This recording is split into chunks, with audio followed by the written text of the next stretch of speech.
I felt emotional after 2002.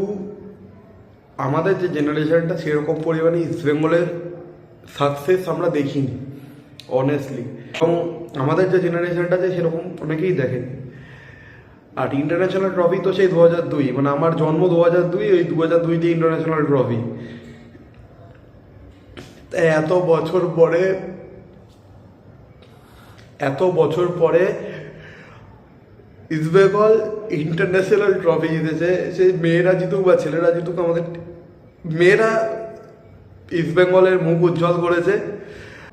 International trophy, সাফ club cup championship নেপালের মাটিতে জিতে, নেপালের ক্লাব এফএফকে হারিয়ে 3-0 গোলে হারিয়ে, এবং শুধু 3-0 গোলে হারিয়েছে এবং অনেকগুলো রেকর্ড ক্রিয়েট করেছে। যেমন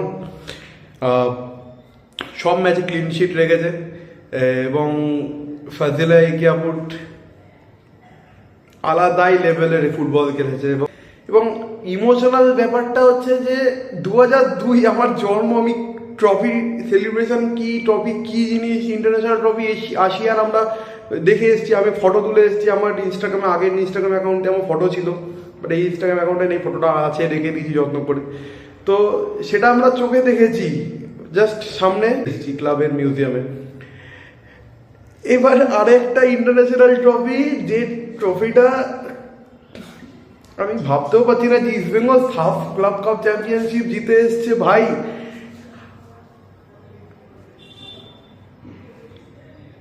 ये छोड़ी सिर्फ छोड़ी नहीं है, ये छोड़ी शेर भी है।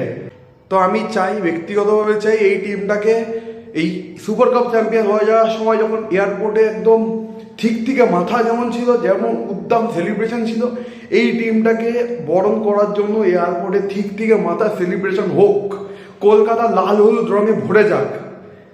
আবারও একটা সোনালী অধ্যায় আমাদের ইতিহাসের পাতায়, আবার একটা সোনালী অধ্যায় লিখিত হয়েছে, রচনা হয়েছে। সেটা আমার জীবনে এই জিনিসটা নিয়ে সবসময় আমি গর্ববোধ করব, এবং জীবনে শেষ নিঃশ্বাস পর্যন্ত এই জিনিসটা নিয়েই যেন আমি মরতে যাই, যে east Bengal sub club cup championship জিতেছে, এবং সেটা একটা ইন্টারন্যাশনাল ট্রফি। বিদেশের মাটিতে ইস্ট বেঙ্গল যে লেগাসিটা বহন করেছিল, বিদেশের মাটিতে কাপ জয়, সেই বিদেশের মাটিতেই ভারতের নাম উজ্জ্বল করেছে, ইস্ট বেঙ্গল ক্লাবের নাম উজ্জ্বল করেছে, লাল হলুদ রঙকে উজ্জ্বল করেছে। আমি গর্বিত, আমি একজন ইস্ট বেঙ্গলিয়ান। জয় ইস্ট বেঙ্গল।